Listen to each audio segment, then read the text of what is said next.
On the 2nd of February 2022, the authorities arrested a man in connection to the 14-year-old cold case murder of 41-year-old Toynia Aughtman. He lived at the Nature's Trail Mobile Home Park, located off Morris Bridge Road in Thanotosassa, Florida.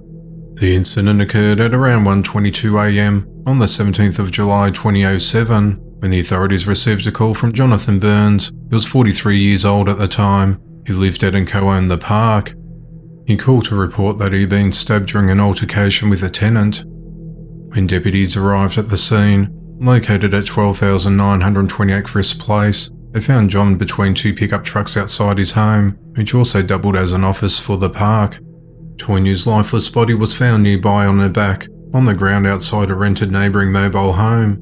She had been stabbed 4 times in her chest, and she had a large gash on her neck. John had 2 stab wounds to his stomach. His arms had scratches and his fingers had small lacerations, and he was taken to the local hospital for surgery, where he later recovered. When John was questioned, he said that Toynia attacked him and started stabbing him, so in self-defense he stabbed her.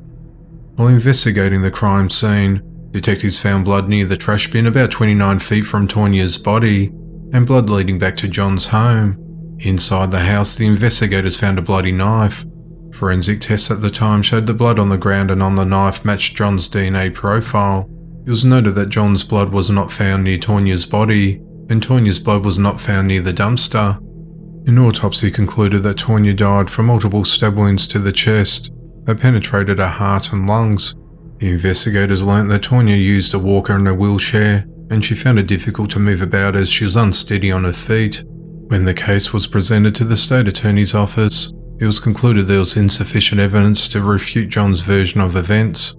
In 2021, cold case detectives re-examined the case.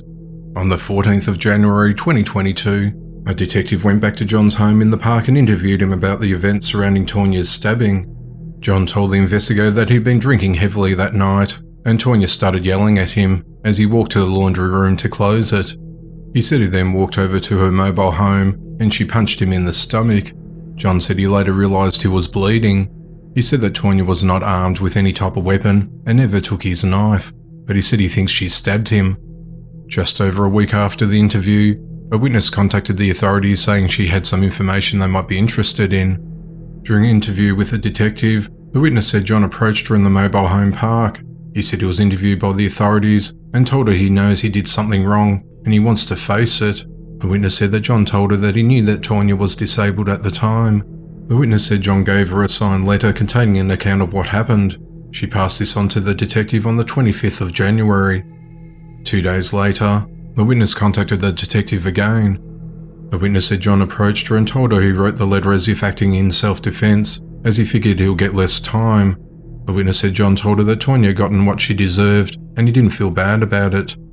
On the 28th of January, the witness gave the detective a second statement, written and signed by John, that contradicted the first statement. On the 1st of February, the witness contacted the detective yet again.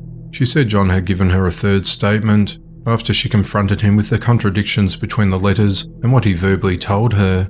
The witness's son was also present for this conversation, and they both asked John how he was stabbed. John said he saw Toynia while walking to the laundry room, so he returned home to get his knife before walking over to talk to her. John said an argument led to them fighting over the knife, and when Toynia tried to go home, he stabbed her several times and cut her throat. John said he then stabbed himself in the stomach because it would look good for self-defense.